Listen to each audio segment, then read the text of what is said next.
नमस्कार। आप देख रहे हैं जीवन प्रज्ञा। भारत में शिक्षा को लेकर एक बड़ा सवाल लंबे समय से पूछा जाता रहा है।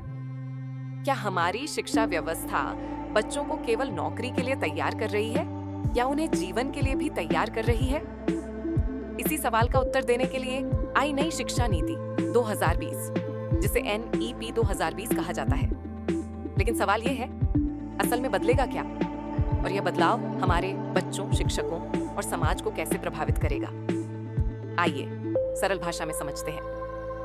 नई शिक्षा नीति 2020 भारत की पहली ऐसी शिक्षा नीति है जो 21वीं सदी की आवश्यकताओं को ध्यान में रखकर बनाई गई है। इससे पहले 1986 में शिक्षा नीति बनी थी, जिसे 1992 में संशोधित किया गया। NEP 2020 का मुख्य उद्देश्य है रटंत प्रणाली से हटकर समझ, कौशल, सृजनशीलता और संस्कार आधारित शिक्षा देना। सबसे बड़ा बदलाव है 10+2 प्रणाली का समाप्त होना। अब नई संरचना होगी 5+3+3+4, यानी 5 वर्ष की आधारभूत शिक्षा, 3 वर्ष की प्रारंभिक शिक्षा, 3 वर्ष की माध्यमिक शिक्षा, 4 वर्ष की उच्च माध्यमिक शिक्षा। इसमें आंगनवाड़ी और प्री प्राइमरी को भी औपचारिक शिक्षा से जोड़ा गया है। अब पढ़ाई केवल किताबों तक सीमित नहीं होगी, बल्कि खेल, कला, संगीत और गतिविधि आधारित होगी। NEP 2020 के अनुसार बोर्ड परीक्षाएं बच्चों के लिए बोझ नहीं होंगी। परीक्षाएं अब समझ और सोचने की क्षमता पर आधारित होंगी, न कि केवल याद करने पर। एक छात्र को एक से अधिक अवसर मिलेंगे ताकि परीक्षा उसका डर न बने।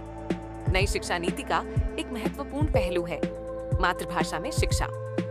कक्षा 5 या 8 तक पढ़ाई मातृभाषा या स्थानीय भाषा में देने की सिफारिश की गई है।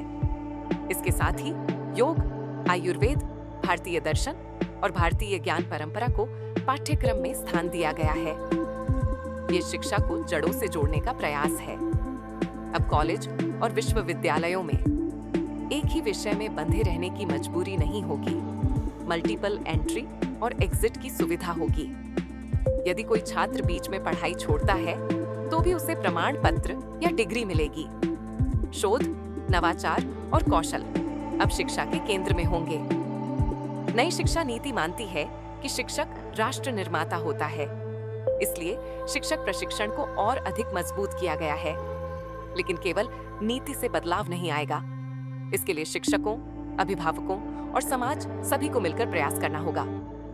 नीति अच्छी है, लेकिन असली चुनौती है क्रियान्वयन। हर विद्यालय तक संसाधन पहुंचना, हर शिक्षक को प्रशिक्षित करना और समाज की मानसिकता बदलना, यही असली परीक्षा है।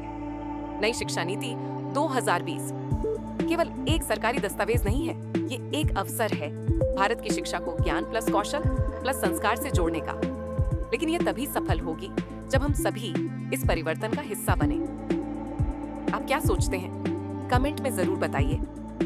अगर वीडियो पसंद आया हो तो लाइक करें, शेयर करें और जीवन प्रज्ञा चैनल को सब्सक्राइब करें। धन्यवाद।